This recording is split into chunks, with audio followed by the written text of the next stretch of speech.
Hey guys, welcome back to my channel. Today I'm going to be talking about what is probably the most important part of preparing for Mount Kilimanjaro, and that is all things packing. If you haven't watched already, I do have tons of other Kilimanjaro content. I have my hiking experience of an extra tips video and my review of going with G Adventures, so those will all be linked in the description, and if I haven't posted them yet, they're coming, but the vlog is definitely up. Today I'm going to be talking about all things packing for Mount Kilimanjaro. This is super important. You definitely need to be prepared. That's why you're here, and I'm so excited for you. So let's get started. Hey travel friends, just wanted to pop in really fast and remind you that I am a certified travel advisor with Fora. With being a travel advisor, all of my services are free to you. I can help you with all your travel needs, especially with booking G Adventures tours. Now that I have been to Mount Kilimanjaro and gone through the entire hike and the process and the packing, now I can safely say that I am an expert and can help you choose which route you want to do, choose the right company, whether it's G Adventures or a different company. This is a very difficult trip to prep for, so having someone to guide you will definitely come in handy. So if you're planning on taking the next step in making this adventure become a reality, you can reach out to me at my email, AnnaRichter@ForaTravel. It's also in the description, and I'd love to help you turn one of your bucket list items into reality. But that's all for me now. Back to the video. The minimum size for a duffel bag I would recommend is 90 liters. You definitely want to be 90 or up, but 90 is a very good size to be at, and all your stuff needs to fit inside except for a sleeping bag. I fit all my stuff inside and then put my sleeping bag on top. As a general rule, when giving your bag to the porters, the maximum weight is 15 kilograms or 30 pounds. So that is the max amount of how heavy your bag can be. They do weigh your bags before leaving your accommodation to go to the gate, so your bag will actually be weighed. And this is just a general rule for the porters because they are going to be carrying your bag, and it's not right to make them carry anything more than that when they're already going up this mountain with a giant bag. But this weight limit does not include your day pack, so you can have as much stuff in your day pack as you need. I wouldn't recommend making it too heavy, just bring your essentials, but everything that I'm talking about in this video will go in your duffel bag and be under the weight limit. All good there. Let's get into what I packed, starting with clothes. For base layers, this does depend on whether you run hot or cold, the season you're climbing in, and the route length. I did the Machame 6-day route with G Adventures in August of 2025. I was on the mountain for the minimum amount of time, so if you are going longer, you might need a few extra clothing items, but this is just a great place to start. Or if you're staying on the mountain for 6 days, this is a perfect packing list for you. So for base layers, I would bring 3 long sleeve shirts, 1 short sleeve shirt, 1 pair of hiking pants, 1 pair of shorts if you do run hot. I did not need any shorts on this trek. Even in the rainforest, I was too cold for shorts. Some people in my group did wear shorts, but I definitely run cold. So if you know you run hot, maybe bring a pair of shorts for the first day. 1 windproof rain jacket, 1 pair of waterproof pants or rain pants, and 1 poncho or bag cover. I used the poncho as a bag cover, but if you already have just a bag cover, you can just bring a rain jacket, whatever combo you want to do. So for warm gear, I would bring 1 to 2 thermal long sleeves, 1 to 2 pairs of thermal leggings, 1 pair of liner gloves, 1 thin puffer jacket, 1 fleece jacket. I wore this pretty much every single day. I never took it off, honestly. 1 warm beanie, 1 pair of fleece sweatpants. I wore these every single night and on summit day. I wish I had brought a hoodie. I only had a fleece that didn't have a hood, but something with a hood would have been really nice when it was windy or when I was sleeping in the tent. I really wish I had a hood instead of having to wear a hat and a jacket. FYI on that, bring a hoodie. You won't regret it. So for summit gear, you need a summit jacket, summit pants, which are just ski pants, thick gloves, and make sure your liners fit under your thick gloves. Mine did not fit, and this was a problem. A headlamp for summit night, or what I used is this light beanie that I got from Amazon. It's just a regular warm beanie with a light in it. We use these in the winter when we're walking the dogs. It came really in handy for this. It didn't lose any charge. I ended up not really turning it on much because it was so bright out from everybody else, but going in and out of camp, going to the bathroom at night, that's when you're going to need this. So this was a really good purchase from Amazon. And 1 balaclava or a scarf. I had a balaclava, and as a cold girl, really came in handy. It kept my head very warm, and I was able to pull it up over my mouth when the wind was really blowing. Luckily, it wasn't too windy for us on summit night, but if it had been, I would have really needed it. I wore that, my beanie on top, and my hood from my summit jacket. I was just okay. I wasn't even hot. That tells you how cold it is up at the summit. For shoes and socks, I would bring 4 pairs of hiking socks, 3 pairs of warm wool socks, preferably merino wool. This is known as the best wool for keeping you warm and to pill moisture. I brought 1 pair of really thick, fluffy socks that I wore to bed. I also wore a pair of wool socks under. My feet are always freezing, so this really worked out for me in my sleeping bag. Obviously, you need your tried and true pair of hiking boots. I have never hiked seriously before, so I bought these boots just for this trip. After doing a lot of research, I decided on Merrell Moab 2 waterproof boots. These worked out really great for me. I really enjoyed hiking with those. And then the last thing you need for shoes and socks is 1 pair of comfy camp shoes. These should be shoes that are easy to get over your big socks when you have them double layered at night. I had my Birkenstocks, but I had to let out the straps a little bit because my giant fluffy socks barely fit in. But these just should be something easy to slip on and off that you can wear at camp and that's comfortable. So that is it for clothes. Now I'm moving on to the must bring extra essentials section.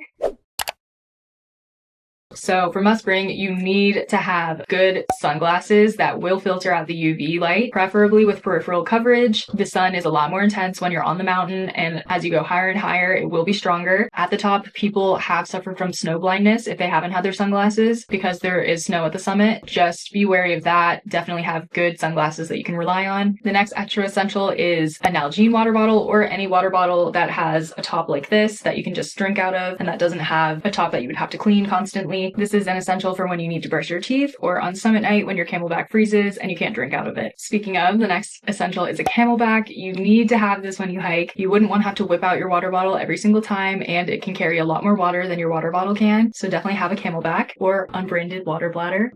Also works too. You need a sun hat. As I said, the sun is very intense. Honestly, after the second day, I was wearing my beanie every single day. So that was my sun hat plus my sunglasses. The only time you need it is on the second day because first day you're just in the rainforest the whole day, so there's not sun coverage. I would just have some kind of hat to reduce your sun exposure. A lot of people had a baseball cap or something like that. The next essential is sunscreen. I mean, I've said it enough times, the sun is strong on the mountain, so make sure you have sunscreen. I've seen horror stories of people who forgot to put sunscreen on their hands and they have horrible sunburn and windburn on their hands. Play it safe. Just apply it. Remember to reapply. You don't want to get an awful sunburn on Kilimanjaro. That would be terrible. The next essential is snacks. This is a big one. Make sure there are snacks that you know that you love. Definitely don't bring any that you're experimenting with. Bring stuff you're going to want to eat because if your appetite declines, like a bunch of people's did, you're going to want to have the option to eat something from home, something you know you're going to love. You need food to fuel because you need food to fuel your body. So make sure you bring lots of snacks that you enjoy eating. And don't forget a special summit snack. I wish I had some candy or something to reward myself once we got up there because I did not eat for probably 13 hours on summit day, but I think that would have been a nice treat for myself and I probably would have eaten something. So just bring your favorites. The next essential is electrolytes. So I brought Liquid IV. Just bring your favorite electrolyte mix. I didn't have a favorite, but Liquid IV was having sale. I just got their lemon raspberry and it was really good. So that worked out for the best. I think that was a big reason why I wasn't dehydrated, even though I wasn't drinking that much water, because Liquid IV helps your hydration level so much, as well as gives you electrolytes. So just make sure you're going with a good brand and a flavor you like, because you're going to be drinking it the entire time. Another essential is baby wipes. You definitely are going to want something to wipe yourself down after every day, because the washy-washy water only gets you so far. I use the wipes on everything except for my feet, pretty much, because I put my feet in the water. They do give you a bar of soap with the washy-washy, so you can actually wash things. Just having micellar wipes where I can wipe my face down and see all the dirt that's coming off my face every single day helps my mind. Like thinking I'm not as dirty as I was before. And obviously, since you can't shower, baby wipes are a great option to wipe yourself down, make yourself as clean as you can be on this mountain. Another essential is deodorant / antiperspirant. Obviously, it's personal preference, depending on whatever you want to use, whatever you need to use. I will say I didn't sweat much on this mountain because I was always cold. I really only sweat coming down from the summit because all my summit gear, I was way too hot. So I started sweating because it was so hard. But that's pretty much the only time. But definitely have deodorant, if anything, because everybody gets a little funky. The next one is a microfiber towel for the washy-washy. You're going to need some kind of towel to dry yourself off after you use that, to dry your feet off, to dry your hands off, your face if you're going to use it for your face. So a small microfiber towel will definitely come in handy. I used mine a lot and it was really gross by the end.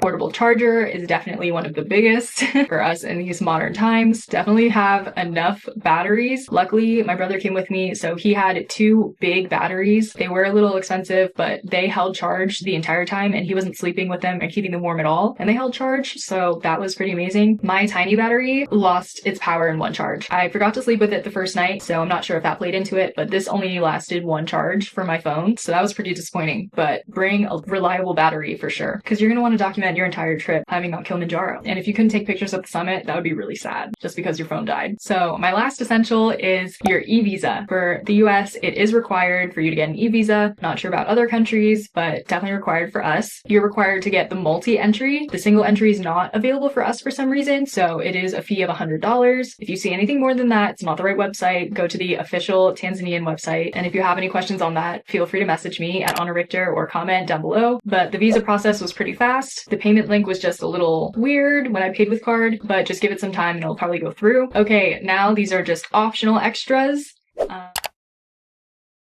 I have all of this and more on my Amazon list, so that's linked down below. I have a whole Amazon list dedicated to Kilimanjaro and all the stuff you're going to need. I definitely did a giant Amazon order right before this trip to prepare, especially if you haven't done any hiking trips before like me, you're going to need all of this stuff. Feel free to head there. To start off, one thing that came in clutch for me as a cold-blooded person was a hot water bottle. I used this for the last 3 nights, and without it, I don't know if I would have slept, to be honest, because I would have been so cold. I even put on extra layers one night and I was still so freezing. If I hadn't had that water bottle, I would have been done for. So another optional is a sheepy. If you don't know what that is, it's this. Basically, for girls, it helps you pee like a guy, so you don't have to like squat and pull your pants all the way down. And I just thought it was very convenient. I had never used one before. No one else on my trip had one, but I thought it was really convenient and I felt less exposed because lots of the pee spots are not completely covered like all the way around. So I felt much better not having to pull my pants all the way down and just being able to pee. And also carrying around toilet paper is so much work. So with this, you can kind of wipe and keep it moving. So I really enjoyed it. It really depends on personal preference for this one. Another thing that came in clutch for me for being so cold was hot hands. I just got a multi-pack. It had hot hands, the super warmer, and toe warmers. I used all of them. The super warmer, once we got to base camp, did not really heat up because of the altitude. So when there's less oxygen, it's harder for them to work, I guess. Luckily, the hot hands, those worked perfectly, but the super warmer, I guess, was too big, so it wasn't really working. And the toe warmers would have worked if I had put them on correctly, but unfortunately I put them upside down, so that was my own fault. But I would have killed for those to work on summit night. That was my own fault, but would have been so nice. Another extra is a buff that you can use to keep the dust out of your mouth or your nose if it gets really windy. People also put it on their heads to keep their ears warmer. I honestly didn't use this at all during the trip, but the porters and the guides use them all the time, so personal preference. Another extra, but it was an essential for me, was toe tape. I used this micro pore tape that I also use at night to tape my forehead because I like scrunch my forehead while I sleep. I don't know. But I used it as toe tape to keep my blisters from hurting, and it worked perfectly. This tape is so cheap and way less than like Moleskine, any of those brands. Definitely buy some of this if you're worried about blisters, or just in case you get blisters, use this instead, especially if it's on a hard spot like side of your pinky toe. This worked magically. The next essential is a travel pillow. I used this little one that I stole from United, sorry,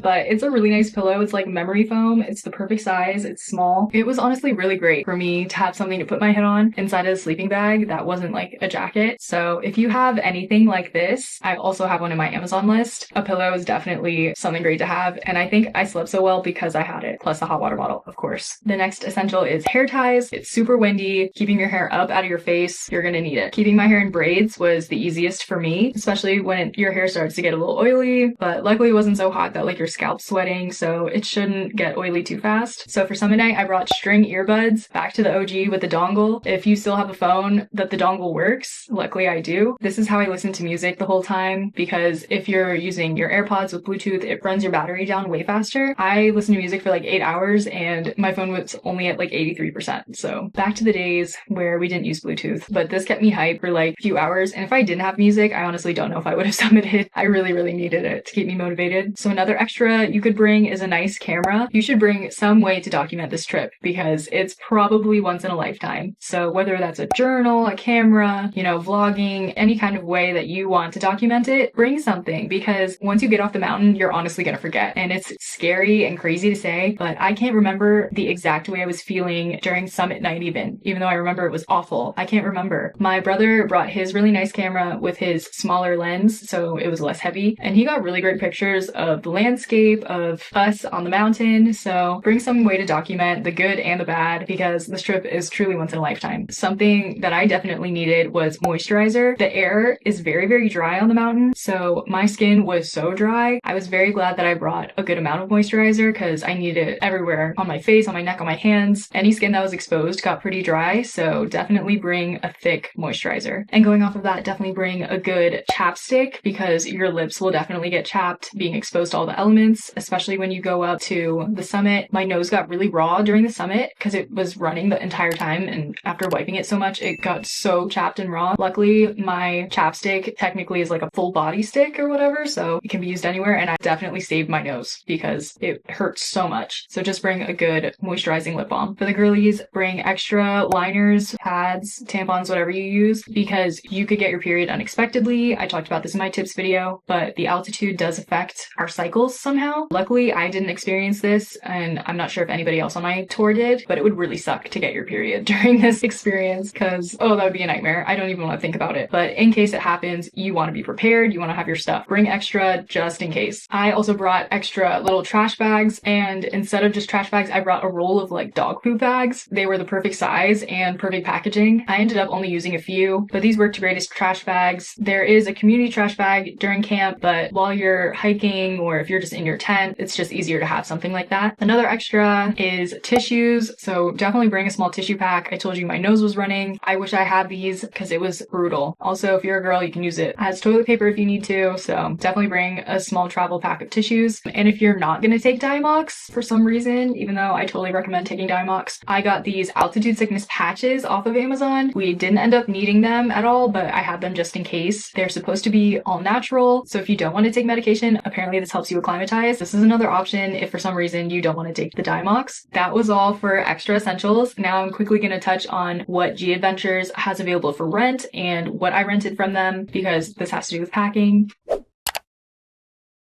If you're doing extra travel before or after your hike, which I hope you do because you're going all the way to Africa, being able to rent your gear is definitely a great option. I rented 4 things from G Adventures, but here's their full list of everything you can rent plus prices. I'll let you pause.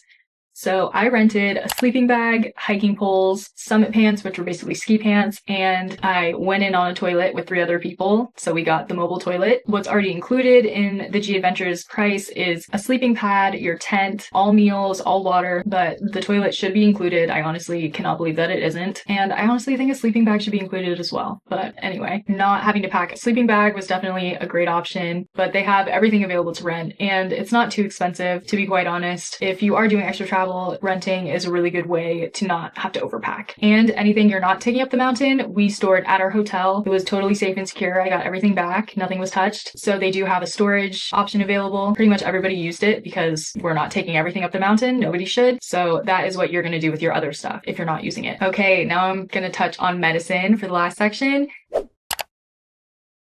I already talked about Diamox a little bit before this, but basically Diamox is an altitude sickness prevention medicine. You take it before ascending and you can stop when you start to descend. So definitely pack Diamox if you're going to take anything. I absolutely recommend packing Diamox and taking it. It's prescription only, but just ask your doctor. If you tell them you're doing this hike, I don't see why they wouldn't prescribe it. This isn't really packing, but your yellow fever vaccine is required to enter Tanzania. So you should definitely have your yellow fever card. That is an essential for packing because they do check. As far as other medicine goes, I would take Imodium, which is antidiarrheal, laxatives, which solves the other problem, anti-nausea medicine if you can get it, pain medicine. Lots of people had headaches. Lots of people were constipated. I got one headache. Luckily, I didn't deal with the other issue, but being constipated on that mountain, I'm sure was a terrible experience. So definitely bring any medicine you might possibly need and anything you take regularly. Your guide should do a daily health check 2 times daily. Ours did 2 times daily. He asked what we were taking just to make sure that whatever you're mixing is going to be okay. They do ask about your medical history a little bit just to make sure everything you're taking is going to work together, I guess. But they definitely asked us at the beginning, like what we were taking and why and what it was. But yeah, definitely have a little pharmacy with you. There's no access to a pharmacy on the mountain, obviously, and you just want to be prepared for any problem you may face because that would really suck to not be able to medicate to solve whatever problem you have. I think that is the end of my packing video. If you follow this packing guide to a T, then you should have everything you could possibly need, especially with my extras that I have on my Amazon list. But everything is linked in the description. I also have a written out packing list linked if you would rather have it in that format. But yeah, feel free to check out my other Kilimanjaro content. And as always, if you have any questions, feel free to comment or message me on Instagram at Anna Richter. But what a ride. I watched countless of packing videos before this and I felt pretty prepared. Honestly, I would have only brought a hoodie. I think that was the only thing that I wish I had on the mountain. But thanks for watching and I'll see you in the next one.